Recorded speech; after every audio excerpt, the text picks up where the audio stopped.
Welcome, everyone. And today we discuss how the Federalist Papers are the solution to the judicial uprising. Thank you for being here. If you've been following along since President Trump has been inaugurated on January 20th, 2025, you've probably also noticed all of the lawsuits that have been brought and how immediately, just like the first Trump administration, federal judges are attempting to roadblock all of his plans by setting up injunctions and effectively, indirectly writing legislation, usurping the power of the executive office, specifically the president. And today we're going to get into quite a few things, but here's an excerpt from Stephen Gardner that touches on the level of corruption of our country, which is quite sad.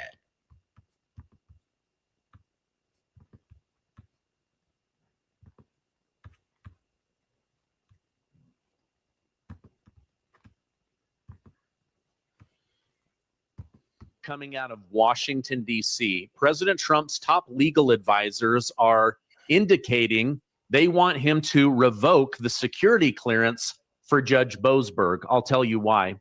Elon Musk shares amazing and super sad insight about our country. You'll never believe where President Biden sent $500 million of your money and what it was used for. Thank you so much for liking and sharing these videos. It really helps me out, so thank you so much. Mike Davis, one of Trump's top legal advisors, had this to say in addition to recommending President Trump revoke the security clearance of Judge Boasberg. This guy is the one that assigned himself 4 of Trump's biggest cases. He exposed a military operation and has a wife and child getting money from USAID groups that he was trying to protect. Here's what was said.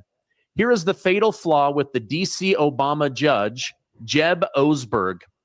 Even if these designated foreign terrorists are entitled to individual court review before their deportation, which is disputed, the DC court is not the proper court.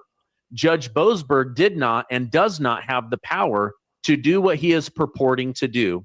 For this reason alone, everything he is doing is lawless, but it is much worse. It is also dangerous.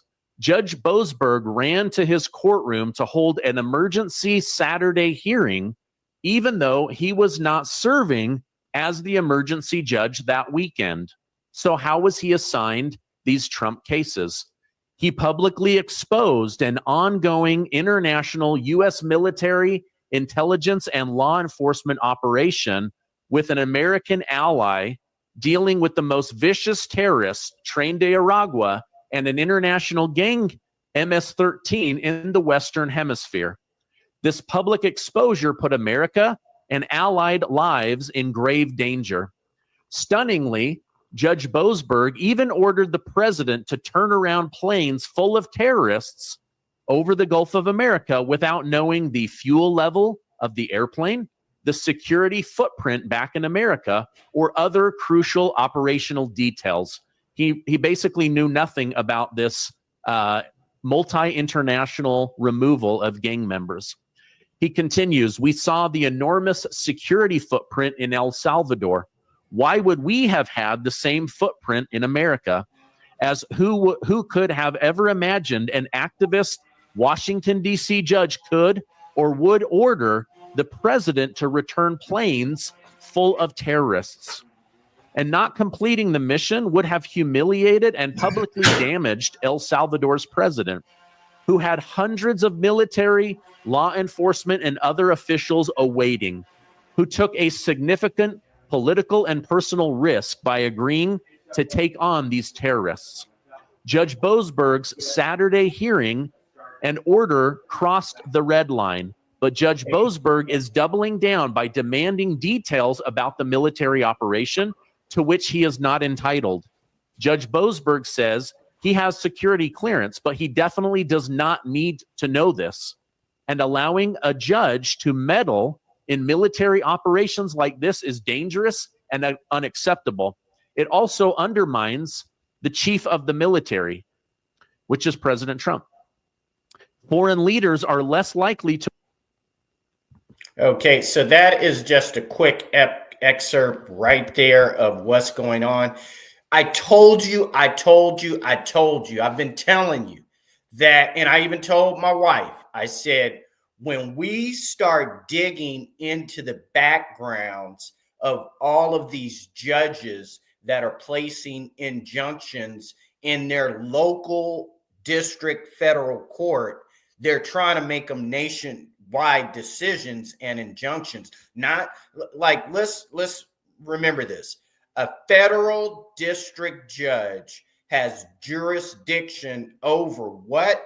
The district that they're in. So when they make decisions and their federal court is in a district court that is going to affect that region of the state that they are governing over as far as the judicial branch.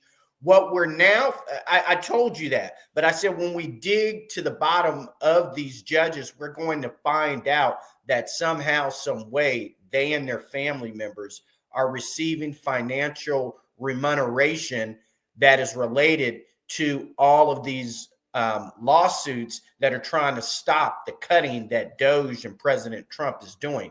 And what have we uncovered?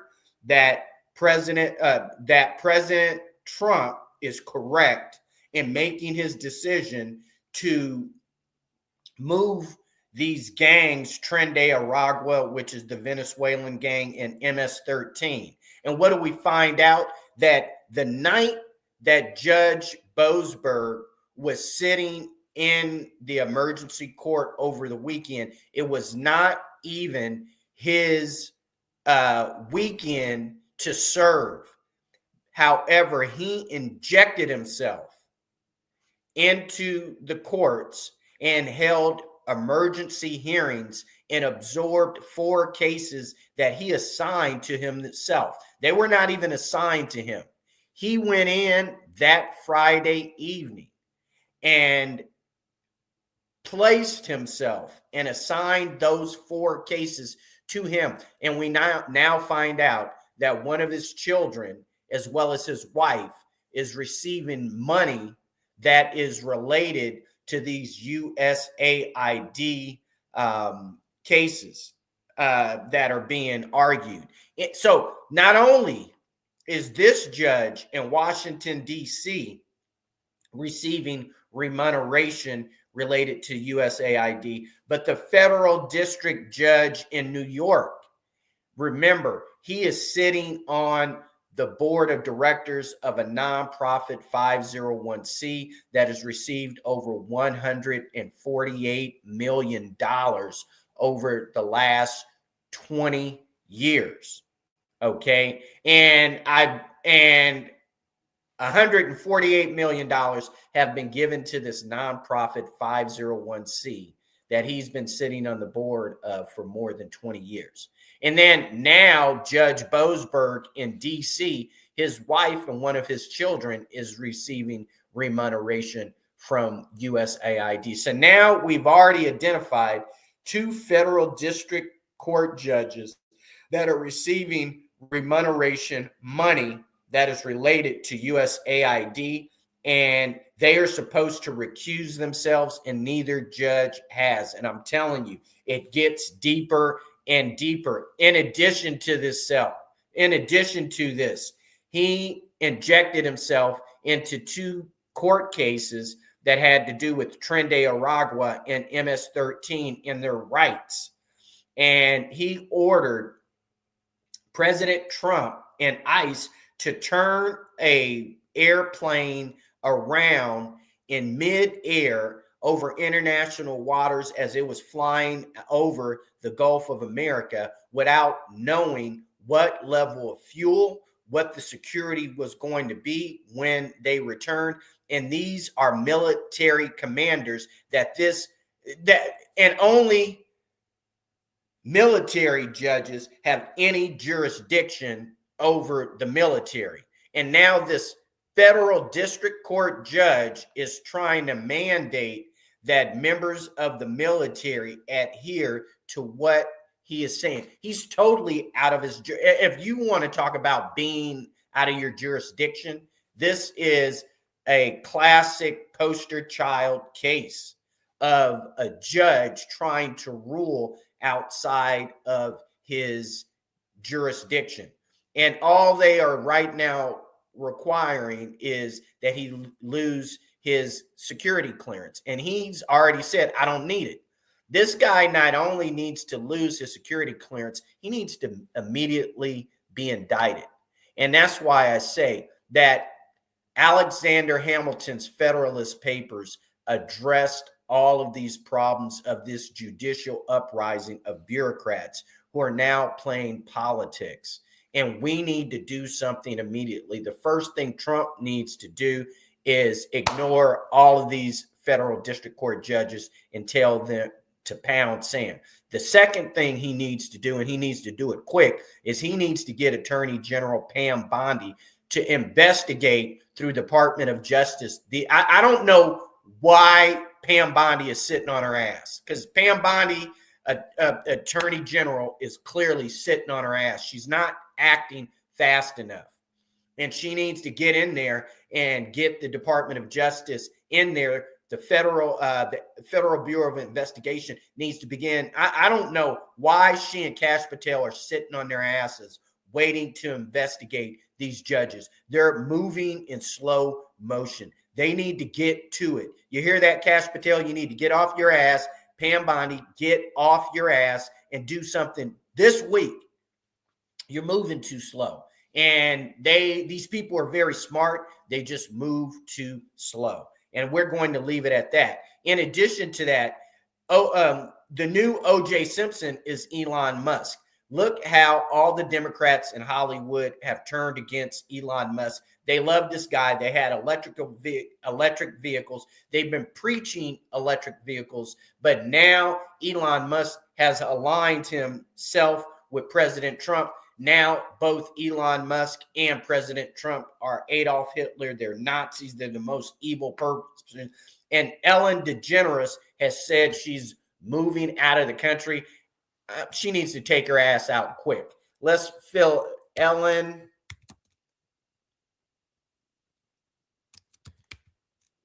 Okay. Okay, here's the news right here.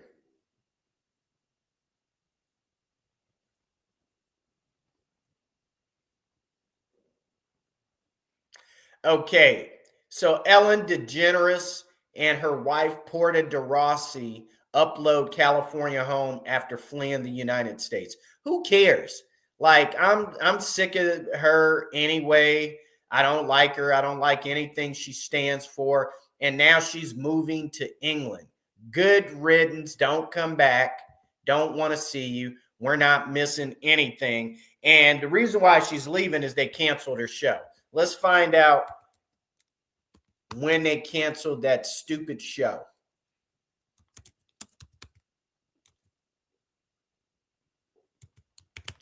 And her made-up name.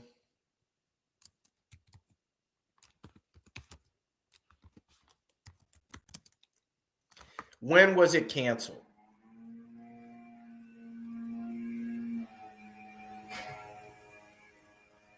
The show was canceled, and they said, no, the show was canceled.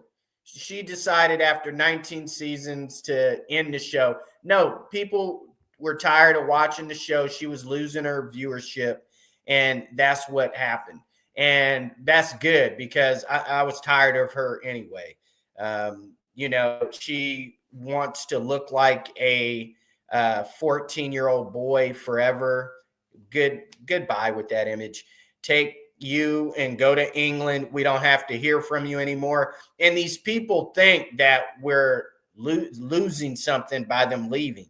No, they're fleeing because they don't want to be arrested once Trump gets in full motion and starts uncovering their lies. They know that they're going to England. England is not going to deport them to the United States. So with that, I'm glad you're here. Thank you for being here. Tomorrow, I want to discuss how Elon Musk is the new O.J. Simpson. And I say that because America loved O.J. Simpson.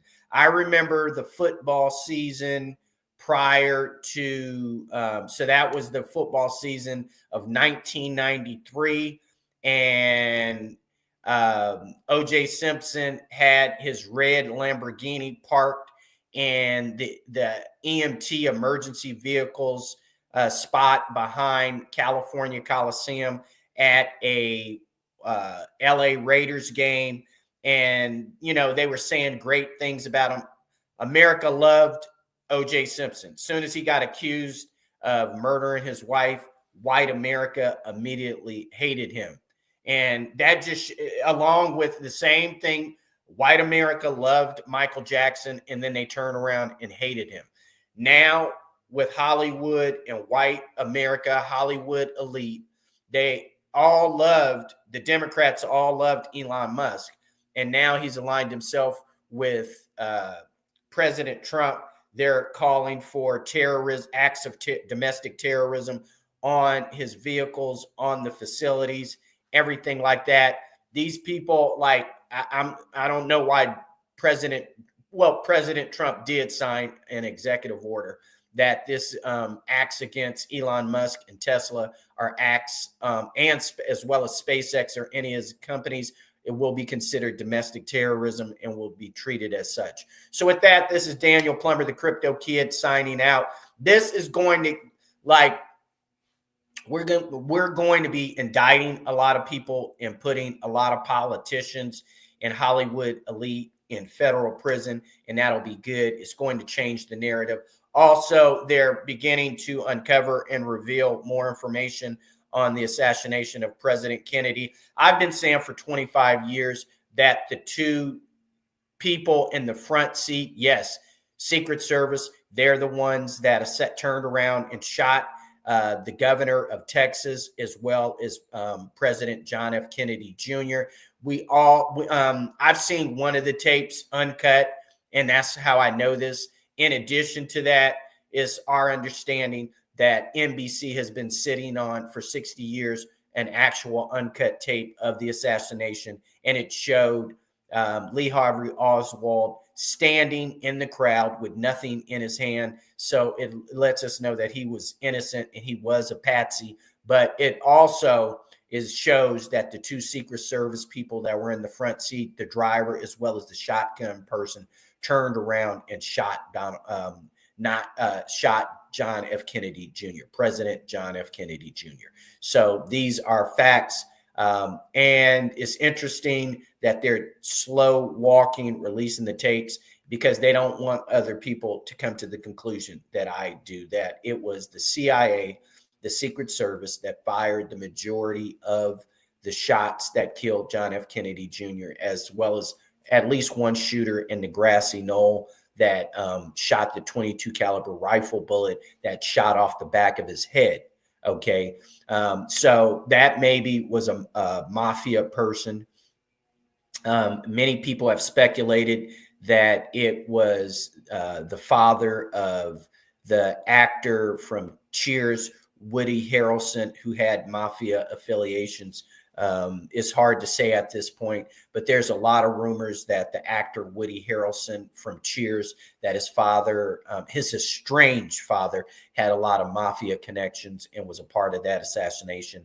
And he's believed to be the gunner with the .22 caliber rifle that shot the back of President John F. Kennedy's brain and skull off. But the people that fired the shots in his esophagus and in his chest, that was Secret Service, CIA members in the front seat.